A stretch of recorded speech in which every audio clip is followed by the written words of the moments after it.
everyone. Welcome to our session on health coaching with Shelby Garay. So excited you can make it. Today is day 2 of the Gut Bootcamp. I'm sure you're settling into wonderful withdrawals of all kinds and hunger pangs. Don't worry, it gets easier, especially after you listen to the 7 steps for success. Shelby, over to you. Thank you, Rena. And it's great to be here with everyone on your journey. And what I've put together are just some thoughts and some keys to success. There's many things that contribute to each of your successes in life and in a program such as this, but these are some things that I've found very beneficial for my clients. So the first key to success being that remember to celebrate every success you have and to own it. This is really, really important. We don't do this enough in life. We just don't take the time to celebrate successes. We often ruminate over failures or setbacks more often. So even if 10 people have helped you to do something on this journey, just own it yourself and celebrate it in your own ways. Because each small success is actually rewiring your brain for change. So never underestimate the value of each and every little success, even the smallest ones that you might not think are very worthy of celebrating. They are. This is all about small changes adding up to big changes. Rena, do you have anything to add to that? No, I think, Shelby, you said it. The most important thing is to recognize every day when you do something special. And I would recommend finding a way to treat yourself. And I know this is an elimination diet program and you program, and so you're thinking, well, how am I going to treat myself when you've taken away all my yummy things like alcohol and caffeine? But there really are wonderful ways to treat yourself. We call it Heal Zone. Things like massages and spa treatments and acupuncture and reflexology and spa baths, lighting some candles. So you can treat yourself. There are ways, just get creative. Find out things that you like that doesn't involve, a nice bottle of Pinot or a chocolate bar in my case. And you will find that there are ways you can treat yourself. Yeah, most definitely. I mean, even going for a walk or listening to some music or settling down for a funny movie, whatever it is that will bring you some joy and a little break, that would be really helpful on your journey. The second key to success is to practice self-compassion and self-care. This is really, really important. And I think it's so often neglected. We're really people working so hard to care for others around us, and it's often we forget to care for ourselves. And so it's really important to remember to be kind to yourself, treat yourself as you would other people. So don't beat yourself up for not being perfect, and really try to let go of that whole idea of perfectionism, because it really doesn't. And forgive yourself for doing less than you might have attended. We all have goals in this program, but just if you fall short of a goal, don't beat yourself up. Be compassionate to yourself, and as I said, forgiving, because forgiveness is truly healing to our body in many different ways, down to the cellular level. Rena, anything to add to that? Yeah, you're so right. We tend to be really hard on ourselves, especially when we're trying to make changes and they don't work the first time. We get discouraged, we get down on ourselves, and we say, well, this is not going to work. I'm not even going to bother trying.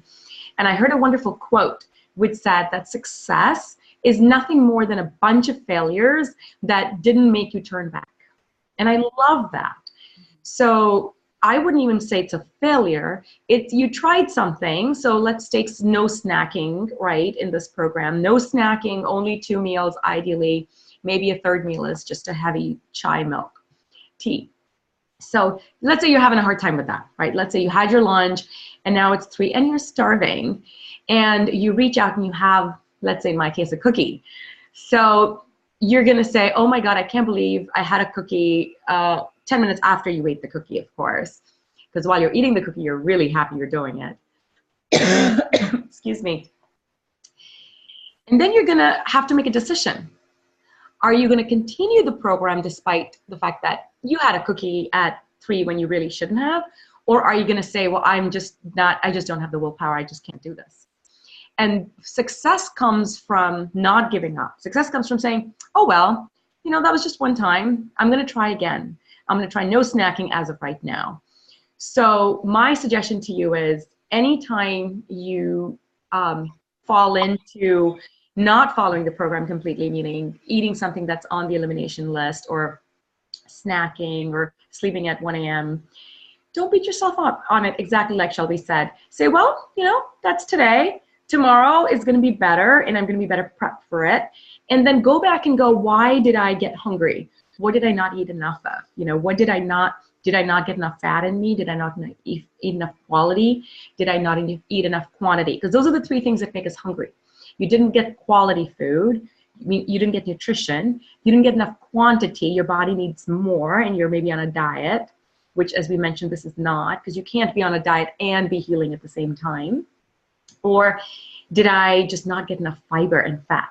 So instead of beating yourself up, go, so I got hungry and I ate. Why was that, right? Go into the science behind it. Try to take a moment, think through, and of course, forgive yourself. But that's the success. The key to success is when you make something, when you fail or you make a mistake, don't ever give up. Just keep going. Get up and keep going. Great. Thank you, Rena. Okay, and our third key to success is lasting change is made through small changes. So no change is too small on this program or in any time you're trying to make behavior modifications in your life. In fact, this is backed up by many, many research studies showing that small steps circumvent the brain's built-in resistance to making behavior changes. So it literally does, your brain will often shut down when a goal is too big. It'll resist it. So the best way to make lasting change is to start with very small steps. So you might ask yourself, what is a baby step that would take me one step further on my journey, what I'm trying to do? Or what can I easily say yes to?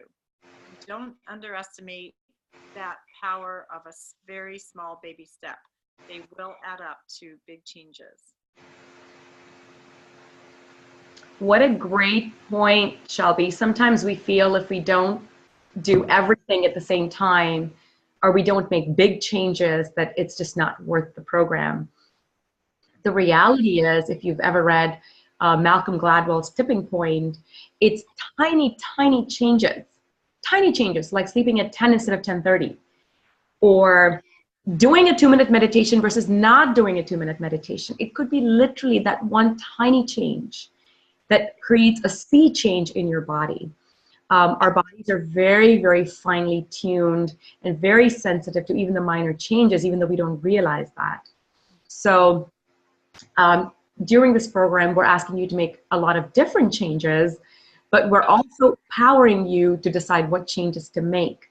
And to Shelby's point, depending on how comfortable you are, whether you've done a program like this before or not, if this is your first time, pick 1 or 2 heal zone changes and just do them for 14 days. You don't have to pick a new heal zone for every single day. You just pick 1 or 2 and you just do them the entire week or 2 weeks. For example, you just do a self-massage. You just say, you know what, that's the one thing I'm going to do. I'm going to do a self-massage before my shower every day.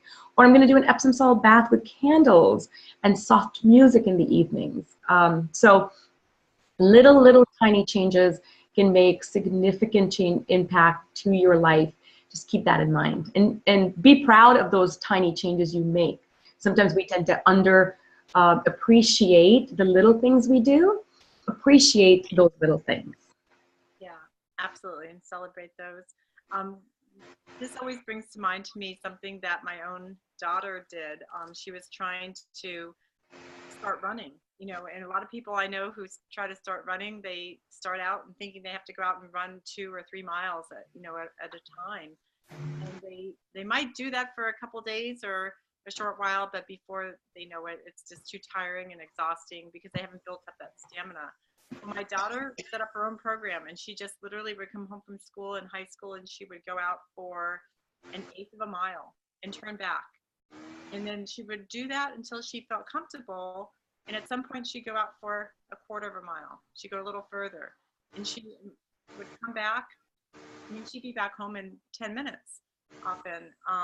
And then she'd go out for a little longer, a half mile. And this went on over a period of weeks. I mean, she took it really slowly, but the thing was she was consistent. And before you know it, she was running the 3-mile loop in our neighborhood with ease.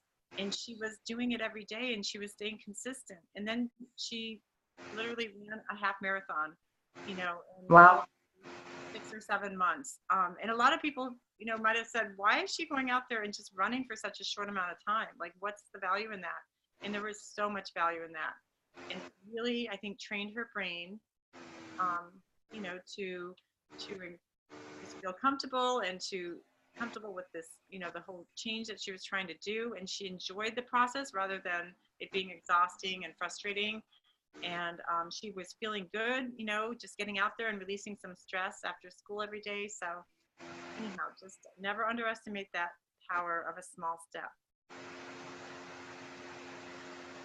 which is shown in this quote here, where Neem Calloway says, sometimes the smallest step in the right direction ends up being the biggest step of your life. Tiptoe if you must, but take a step. In joining this program, you've taken that step. So be very proud of yourself for making that commitment. Yes, definitely. Okay, and our fourth key to success is don't give up if you hit resistance. So we were talking about this a little earlier when we were talking about self-compassion and forgiving ourselves and not beating ourselves up. And we can't really emphasize this enough because success is rarely linear. When we're trying to make behavior changes, it's actually less than 10% of people can make a decision to make a change and then stick with it. There's something called recycling when we're trying to make change, where we might take, you know, a step or 2 or 3 steps forward, and then we might go back. But then, you know, the key is to keep moving forward, you know, not getting thrown back all the way when you hit resistance. So a big goal is really, again, related to the brain, is to bypass fear. Fear can be a big obstacle in making changes because our brain doesn't react well to fear, and it really does shut down. So you know, make your goals, like we were saying, smaller, and then you will build on them. Be forgiving to yourself, as we've been talking about, and look at setbacks as wonderful learning opportunities. Rena was talking about this earlier, and setbacks, failures, I mean, people have a negative connotation of the word failure. I think it's something to be embraced. You know, setback or failures are just opportunities for us to learn something about what happened and go forward and maybe make it better. So, and always remember that tomorrow is a new day, and you can always start right there where you left off. You know, Shelby, I heard a quote once which said, failure is only when you stop. So if you don't stop, you haven't failed. And I thought that was a very insightful quote, because really the key to success is to get up when you hit a roadblock or when you do a misstep and you keep going. That's success. And that's, by the way, applicable in every aspect of your life. It's applicable if you're a business owner, if you're an employee, if you're a mother. You know, just because your kid's constantly whining to have chocolates doesn't mean you give in, right? So I think as you go into this program, you will get to days when you just don't want to do anything else. At that point, don't give up. You continue. You march on. And if you fail, let's say snacking is a big deal and you haven't been snacking and now you're starving and it's 3 o'clock and you've had your snack, don't worry about it. Eat your snack and tomorrow you start again. So that way you're not beating up yourself for it. You're recognizing that it's okay to give up. We're all human at the end of the day. So when you hit resistance, take a step back, evaluate, but don't give up. I think the key is don't give up. Get back on the horse, as they say, and keep going.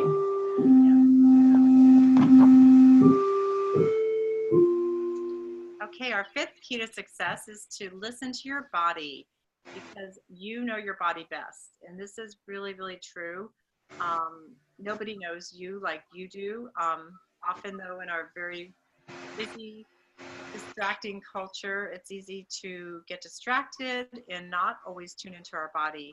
But the challenge you to really, during this journey, to try to listen to your body and get to know it in a different way, and what is it trying to tell you. So some things to maybe ask yourself are, when do you feel well, or when do you feel at your best?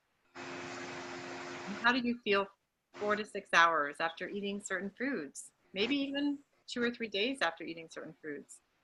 Sometimes the responses are delayed. And how does food make you feel, each particular food? And now we know so much about, we're starting to learn so much about the whole gut-brain connection and how it's an information superhighway, from our gut to our brain. So really any mental disorder or condition starts in the gut. So we really have to look at what we're eating when we're having these kind of conditions. So, how is my mood and mental clarity and emotional state after eating a particular food? As an example, sugar can have a really negative toll on our mood, but sometimes we miss that because at first we think that we're enjoying the sugary treat, but then how does it really make us feel afterwards? And what do I need to eat for the next 3 or 4 hours to nourish myself and to energize my body?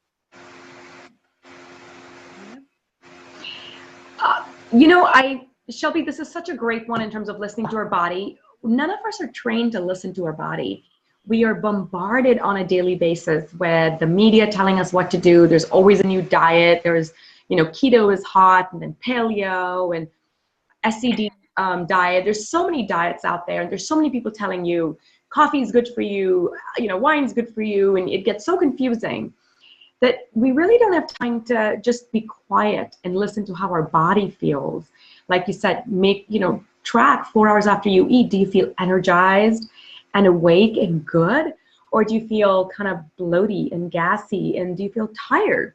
Those are symptoms your body is telling you that what you ate didn't work or did work. And what I found, Shelby, that works the best is actually writing in a journal. I realized that my brain could not be trusted. And so the only way this would work is if you actually write down at meals, what time did you eat? What did you eat? Because also, as Dr. Eric had said on our kickoff call, sometimes it can take up to 3 days for a particular food to have a reaction. So writing down makes it easy to listen and remember.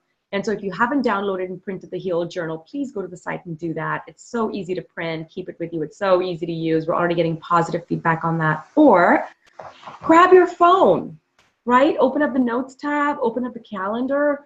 Again, don't have to make it complicated. Just get on your calendar and make some notes. At 12 p.m. I ate this, and this is how I feel. But make listening to your body a priority. Yeah, great. Thank you, Rena. So important. I love that Heal Journal. Okay, our 6th key to success is to really be prepared and plan for success by having healthy substitutes for foods that you're trying to avoid. And always have them on hand.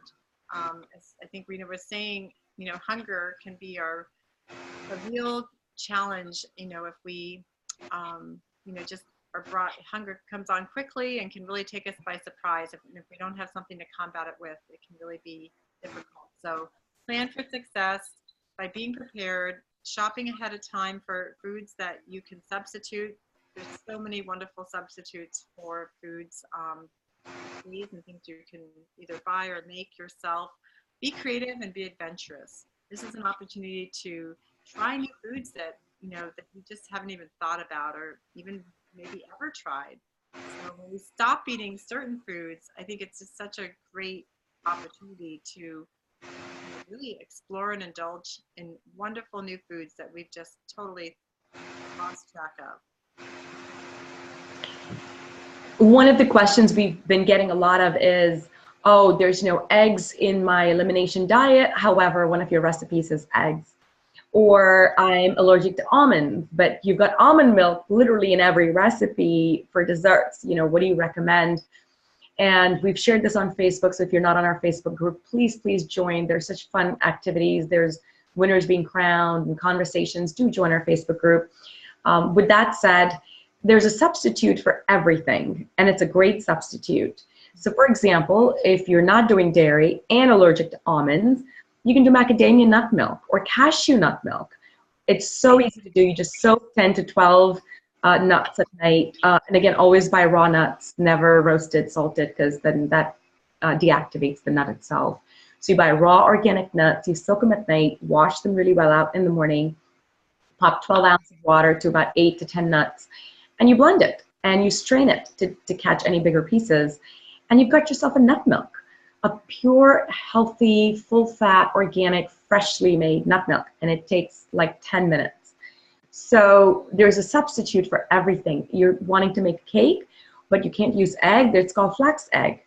It's such a simple recipe. It's like a tablespoon of flaxseed in water, soaked up, and boom, you've got yourself a flax egg. So there's a lot of different substitutes. Dairy, some people miss their yogurt. You can make your milk, nut milk, put in a probiotic capsule, like literally, you know, the probiotics you pop into your mouth, open it up, pop it in your milk, leave it overnight in a warm, maybe your oven, dark oven with the light on, and you'll have a yogurt in the morning. So there's a lot of simple substitutions. If we have a meat recipe on our day and you don't do meats, that's okay. Throw mushrooms instead of the chicken. Or we have a beef pot roast, but you like chicken, replace it with chicken. So feel empowered always to play around with the recipes. Like, these are not carved in stone. These are recommendations to make your life easier as you're deciding what you want to nourish your body with.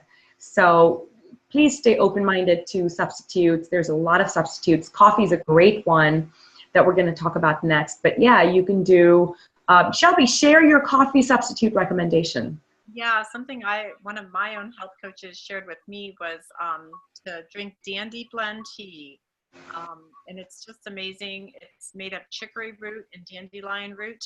So it's very detoxifying, very pure, gluten-free, caffeine-free. And it actually tastes so much like coffee that I've come to like it even more than coffee. It just has a really rich, nutty flavor from the chicory root, and it has a smooth, almost creamy consistency. So it's a great way to wean yourself off coffee, or substitute it so that you're not drinking as much coffee. And you can also add a little MCT oil if you'd like, which is making it more like a bulletproof, coffee, giving you some more sustained energy. You can blend it or just stir it in, but it's a wonderful substitute for coffee. But I know you have another one too, Rena, right, with the mushrooms?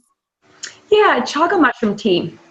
So when I went caffeine-free, sugar-free for 14 months, and I used to drink 4 cups of coffee, Starbucks specifically, peppermint mocha, I really paid a heavy price initially with the withdrawals, and then of course just for the cravings. And what I found was that chaga mushroom tea is unbelievable. It tastes nothing like coffee. It tastes like you're drinking dirt. So adding the dandy blend is a wonderful idea to give it that flavor it's missing. But chaga mushroom tea is so amazing in terms of energy. You will not miss your coffee when it comes to energy. And if you've got really strong withdrawals, you can pop in 2 bags of chaga mushroom tea. It's listed in day 3, and there's a link on buying it from Amazon as well. So it should be easy for you to do that. But chaga mushroom tea, MCT oil, I love MCT oil. It takes away the brain fog in the morning. So if you're doing intermittent fasting and you're starving in the morning, or your brain's just not waking up, then just a teaspoon and a half of MCT oil, just gulp it down, will power your brain, and it'll keep it going for 3 to 4 hours. It's pretty remarkable. Yeah, thank you. And I actually purchased my dandy blend. You can from Amazon, so it's the easiest way. So I haven't found it in a store yet, so check out their website. Okay, and our final 7th key to success is to master your self-talk. This is so important. I really feel like how we talk to ourselves has so much impact on our health and well-being. It's been proven time and again that our future really does reflect our thoughts, and our thoughts become our beliefs and our actions. So stop ruminating, stop worrying, and stop being negative with yourself and critical of yourself. When you shift your beliefs, you can really shift your life. And always remember to laugh. I think humor is so important to our health. It's been, again, proven to be very helpful to our health. Humor, laughter can ease depression and so many different conditions. So we really want to make this, as fun as possible. Try not to take it too seriously. Remember to laugh and to have fun and to be positive and affirming with yourself. Sometimes it becomes a little bit of a catch-22 where you're already so deep down into this anxiety hole or negative self-talk that it's really hard to get out of that spiral, that downward spiral. And so one of the things that I found that works really well is a couple of supplements, believe it or not, because sometimes the negativity is coming from a hormonal imbalance. Some of the irritability, the rage is coming from, especially for women around menopause, is coming from hormonal imbalances along with the gut dysbiosis. Or especially if you've got a serious gut dysbiosis, you might have a lot of mood issues being triggered from there. And then it's really hard to master the self-talk because your body's chemicals are playing in at this point. And so what I found is there's some herbs that are just miraculous. Banyan Botanicals is an organic brand that creates something called a tranquil mind that just, again, I swear by. It's within 15 minutes of taking that, it just half a pill, in fact, for me, it just instantly shuts everything down and it brings me back to center, especially because I've gone through menopause. So I've firsthand experienced the joys of menopausal drama, or I call it the menopause rocky road. It's like, what bumps am I going to see today on my little menopausal rocky road? I'm a year out of it, so it's so much easier now. But I do want to mention that if you're finding it really, really hard to master your self-talk and you're trying all the remedies and you're watching the funny videos and you're doing the meditations and it's just not working, you're still waking up with palpitations. There's a lot of people that can have palpitations and just real anxiety, and it's for no reason. Please try some of these organic blends. Ashwagandha by itself is, tulsi is another one. These are considered to be adaptogens that can really calm the mind down. St. John's wort's another one. So take a look at reading supplements to see the Banyan Botanicals Tranquil Mind after having tried thousands of supplements, and I am not exaggerating. 90% of them didn't work. The ones that did work are the ones that I've put and I've shared, and the one that I'm still on is the Tranquil Mind. And I take it at night to actually sleep through the night without waking up a single, even once. So just stay open-minded to alternatives if you're having a really, really hard time staying on top of your self-talk. Great, thank you, Rena. And here's just a quote from Buddha. Your worst enemy cannot harm you as much as your own unguarded thoughts. So, practicing kindness toward yourself and what you say and think. And lastly, I leave you with this quote from Maya Angelou. She says, "My mission in life is not merely to survive, but to thrive. And to do so with some passion, some compassion, some humor, and some style." I love Maya. She was the epitome of an evolved soul and had so much brilliant insights to share with us. And this is one of those. It inspires me every time I read her quotes to try and become a little bit like her, right? We don't want to survive. We want to thrive. We don't want to suffer with all those gut issues. We want to put them behind us so we can get on with living and living to our best abilities, living an amazingly joyous life, going and eating outside, not worrying about what we're eating. I just had a little chocolate piece of cake because it's my daughter's birthday tomorrow evening, and we had some extra cake from last night, and I've had no reaction. So you want to get to a point where you can enjoy just the little pleasures of life. And whatever we have to do for 14 days, 28 days, in my case, 14 months, is nothing. It's a blip. It's nothing if you can get to that place where you're thriving and not just surviving on a day-to-day basis and watching everything you eat and stressing out about how your body's going to react or looking for where the closest bathroom is. So keep that in mind. Have your bigger vision for your life, right? Be committed to a life that's free of gut issues, because that's where it starts. All starts up here. So believe you're going to get there. If Rena can do it, so can I, right? Believe in that. And the rest will come easier. So let's go into Q&A. So we have some great questions that we're going to answer. The first one is on almond milk allergies, which someone said they've got allergies to almond milk. And as I've shared earlier during this presentation, please swap it with any nut milks. That's not a problem. There's another question on snacking. Is it okay to snack? How firmed up do we need to be on that?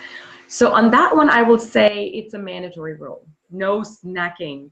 Why? Because remember from that first call where I showed your hand scratched up, or showed a hand that had a bleeding scratch on it?